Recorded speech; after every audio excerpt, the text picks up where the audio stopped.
15 minutes ya masano 15 minutes ya masano ya vrai 15 minutes ya masano ba reportage à chaud ba commentaire ya moto ba analyse ya kafu ya ndenge na ndenge na ba vrai pro ya vrai ba vrai journaliste professionnel ba kopesa bino basango ya masano ya vrai ya ndenge na ndenge d'ailleurs basango ya masano ya ndembo foot basket volley handball topé rugby tennis de table ping pong long tennis tous les jours ya vrai masano ya makofi bibotu to mokato lokola libanda ya vrai boxe karaté judo taekwondo sokando shosho jiu-jitsu sena bote na binoso balandi ya 15 minutes ya masano esika bozwami epai na epai kuna surtout na ngambo ya Congo Brazzaville ya soto ebolanda biso mingi pe en République démocratique du Congo balandi nyonso ya 15 minutes ya masano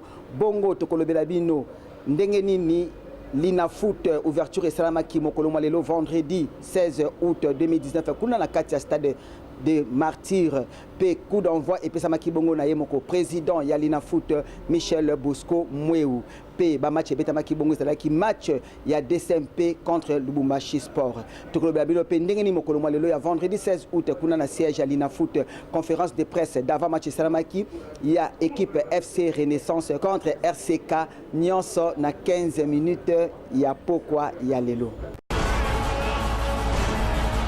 15 minutes ya masano ya vrai jamais ezala jamais salama na TV moko awa na leo Tofongoli bongo 15 minutes na biso masana mokolo lelo vendredi 16 août 2019 na Mayematali Lina Foot 25e édition ya Vodacom Ligue 1 2019-2020 bongo ouverture et salamaki lelo kuna na stade de Martyrs wapi coup d'envoi pesamaki bongo na yemoko président ya Lina Foot Michel Bosco Mweu pe ba match betamaki bongo zalaki match ya DSMP contre Lubumbashi Sport ya koyebezali ete nyonso bokoza ba détail na prochaine édition. Kaka mokolo malelo ya vendredi 16 août 2019 kuna na siège ya Lina Foot conférence de presse et salamaki bongo ya équipe FC Renaissance au bakuta na bongo mokolo lobby samedi 17 août 2019 kuna toujours na stade des Martyrs contre équipe ya RCK bongo ba coach mi balé ba kina koloba kasi ya commentaire to koloba été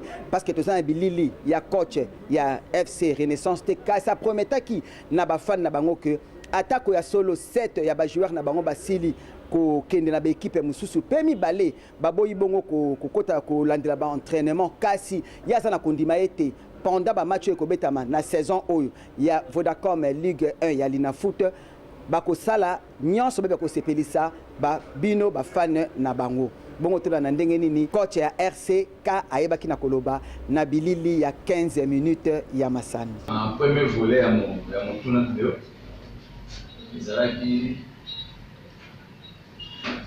par rapport ya ambition na utoloba awa équipe moko ya botika mususu azate parce que équipe moko futele mususu pour de participation peut sombele ba joueur peut futele ba entraîneur équipe na ye ezate équipe nyonso ndenge zawana et na ambition na posa ya kubeta et pourquoi pas kubeta pour gagner ça na liboso leo tika ba équipe poto bena ba équipe a minene te to équipe va se contester l'équipe nyonso yebo ebeta et so qui nzile pesami ils appellent le boss, ça ils sont montés pour ça championnat le boss. Si ça premier, ils sont montés en tout cas pour la ils sont montés à mon côté, là ma bête. Tu es au bête à connaître. C'est au coquille ambition de ma candidature de salaire à monter. Ma candidature va les années, tout faire des équipes à niveau de la foot. C'est là que pas mal capable il y a au bête à football il y a haut niveau. Attends les bandes dans boka papaya, tout ici là. 15 minutes ya masano ya vrai jamais ezala jamais salama na TV moko awa na leo ya solo tozonga moke sima ezalaki bongo mokolo mardi 13 août 2019 na siège ya FECOFA ndenge tulobaki na édition yote koleka ndenge pe bondaki na bilili ya solo la presse congolaise ebaki na kokutana bongo na nouveau sélectionneur ya équipe nationale na kombo ya Christian Senge Biembe Seseko oyo ayebaki na koyanola bongo na presse pona tina ya misala oyo ezali kozela ye bongo na équipe nationale 15 minutes ya masala ya vrai jamais ezala, jamais salama na TV moko awa na leo. Nakoko sa philosophie, les années qui obandi masolo, ngana yeko kuta masolo. Na kote masolo na bani ko masolo wana, ça va pas. Ba collègue ba bandaki na Marbella. Ba na programme na Marbella. Ngana ende okuta bamona Égypte. To sololi, mais na niveau wana na koka ko pesa et loko mokote puisque ici bandaki déjà. Mais ceux qui va interroger Kinga dans les Kamususu, n'a pas eu cause de ça. Mais on a des amis comme la biso, il y a 4. Donc, bah détail on a été biso. Comme le bosso, la direction technique, n'a zone de retard à salaire.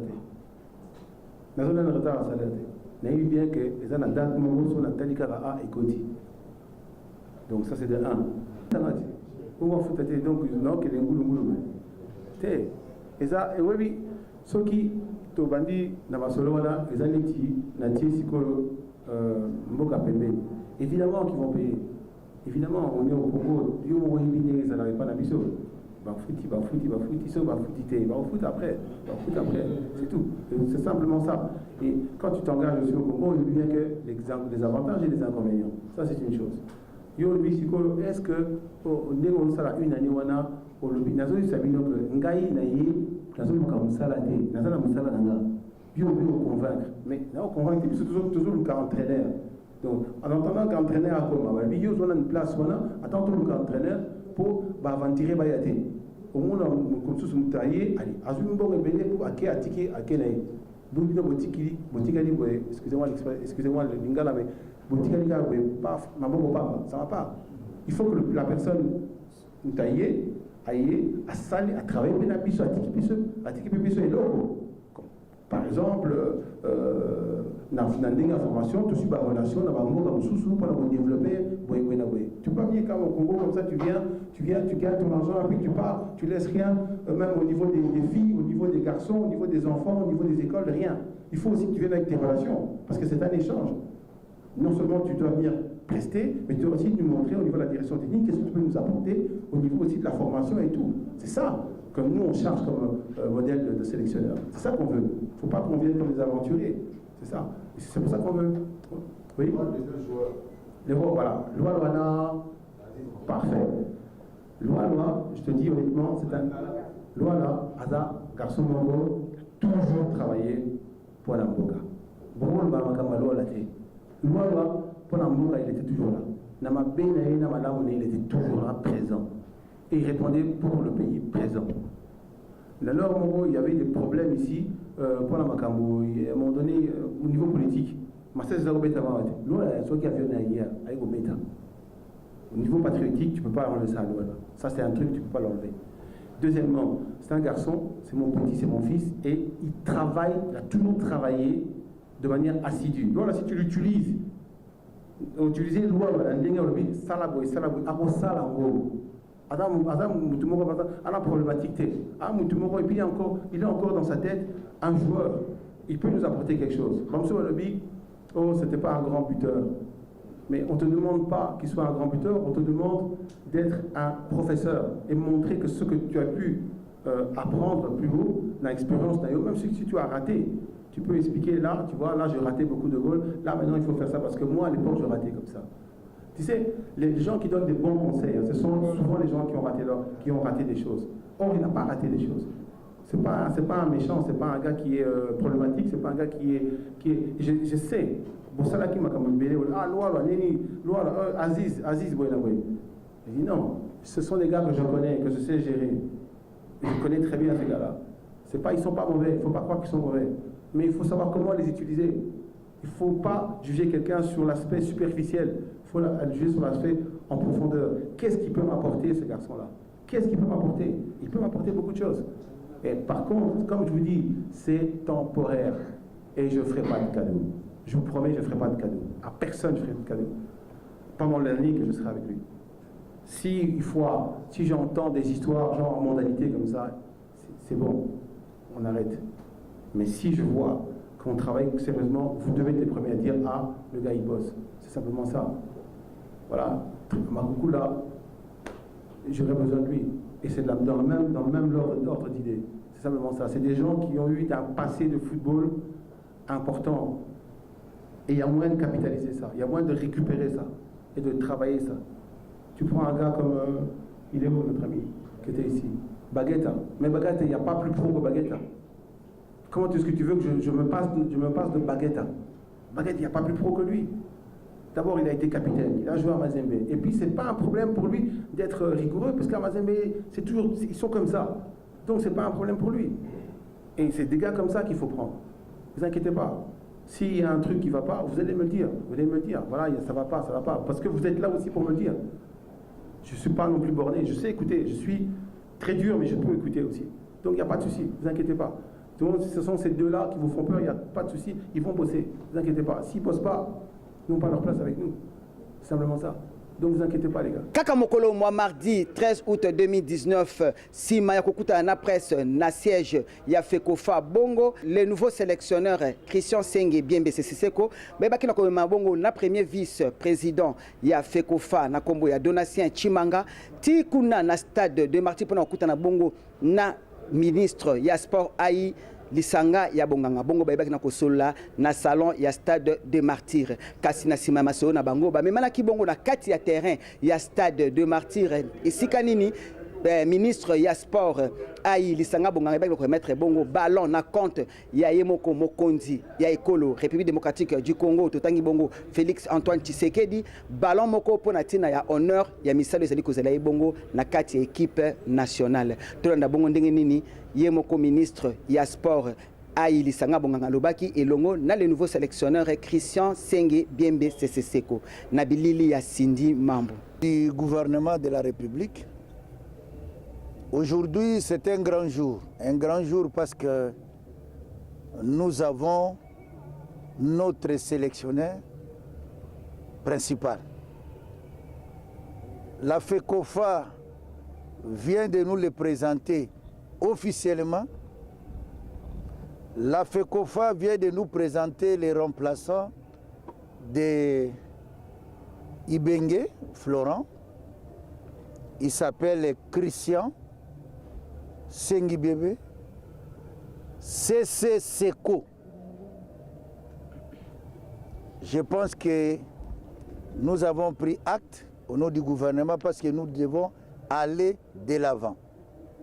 Aller de l'avant parce que bientôt, d'ici 2 mois, on va rencontrer l'équipe de Centrafrique. Il y a des matchs qui nous attendent. Il est important qu'ils commencent le travail maintenant. Donc, dès demain, ils commencent déjà le travail. Si pas ce soir déjà, officiellement. Et nous avons demandé aussi à la FECOFA de les mettre dans de bonnes conditions. Vous savez, tout ça, nous le faisons au nom du gouvernement de la République, bien sûr, et au nom du premier sportif congolais.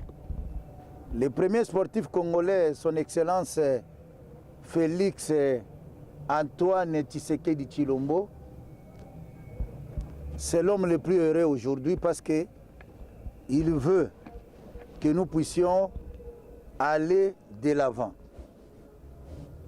Aujourd'hui, officiellement, il a l'information, il est heureux et il souhaite bonne chance à Christian. Nous savons qu'avec la FECOFA et nous-mêmes, il va les recevoir et il les connaît très bien. Il lui souhaite déjà bonne chance et nous disons à Christian que devant les Congolais, nous lui avons préparé un grand cadeau. Un grand cadeau au nom du peuple congolais. Je pense que du Kaboué le cadeau. Voilà votre cadeau.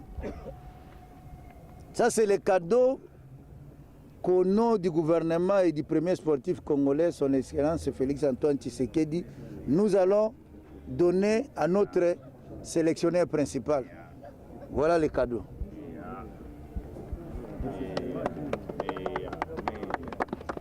Vous avez vu le cadeau de Christian? Le cadeau est là. Je m'engagerai à être à la hauteur. C'est tout ce que j'ai à dire. Merci. Félicitations, coach. Félicitations. 15 minutes ya masano. Ya vrai. Jamais ezala, jamais salama na TV moko awa na leo. tozosukisa bongo 15 minutes na biso ya masano toujours na pasi na kati ya mitema ndenge toutai koloba pe tozokontinue koloba mikolo nyonso tout toyebe koperdre ndeko na biso mpenza un grand journaliste na kombo ya JC Lombo toyebe kotika biso banda mokolo mwa mercredi 7 août 2019 kasi toujours na compte ya pasi pe ya matanga ministre ya sport ai lisanga bonganga yeba boko yamba libota na ye kuna na cabinet na ye bongo tolanda mibale ya bana na ye Hervé Pedido elongo na moko ya libota na ye bayebaki na koloba na tina ya maloba oyo ministre ya sport ai lisanga bonganga yeba promettre pour na tina bobsek ya JC Lombo to ekoyeba na koleka na mikolo mizali koya tolanda ngo nyonso na bilili ya 15 minutes ya masano. Totuyeki po kotala papa ministre po ke toyebisa ye ndenge diwa officiellement toyebisa ye ndenge diwa elekeleki ndeko na biso alo ayambi biso alakeli biso en tout cas za papa andimi ke asunga biso na kodiwa ya papa bongo kozonga nsima kobenga biso me topesi ye se merci mingi ndenge ayambi biso pe apromettre ke kosunga biso tina suka biso moko toza na makoki te tokendeki nde na kote ya mosala esika ye aza kosala na trompete alors na yango bango mpe bapromettre ke bakoresoudre bakoede bakobimisa mwa mosolo mpona bakoka kokunda mowe. Nous étions venus voir le ministre. Question pour nous de lui informer officiellement de ce qui s'est passé, ce qui est arrivé à notre papa. Et le ministre nous a reçus, nous a promis son implication, qui va réagir incessamment. Et nous sommes très contents de l'avoir reçu, nous sommes très contents, très heureux de ce qu'il nous a dit. Et il nous a promis qu'il va réagir avec toute énergie comme papa.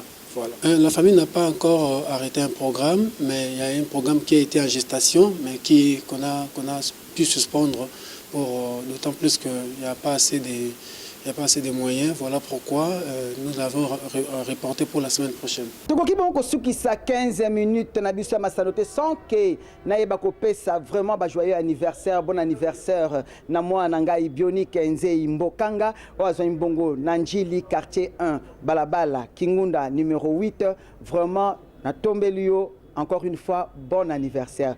Pe nazo pesa mbote mingi na mama na biso atika kolanda biso te kuna na balabala baumbu na monga fula mama popo o baebi o moteki ya babiloko c'est vraiment oya original. Bongo to pesi bino merci bino banso bebe kolanda biso botika la bongo malamu pe to tombeli bino boboto okati ya mabota mabino. Bye.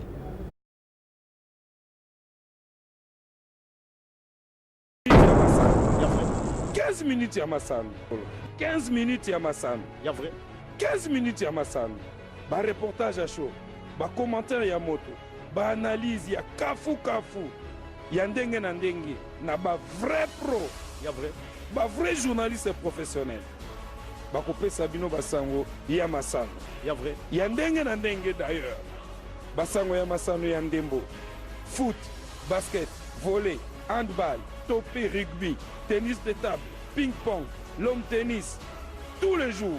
Ya vrai Masano ya makof, bibo tutomo kato lokola libanda. Ya vrai Boxe, karaté, judo, taekwondo, sokando shosho, jiu-jitsu, sena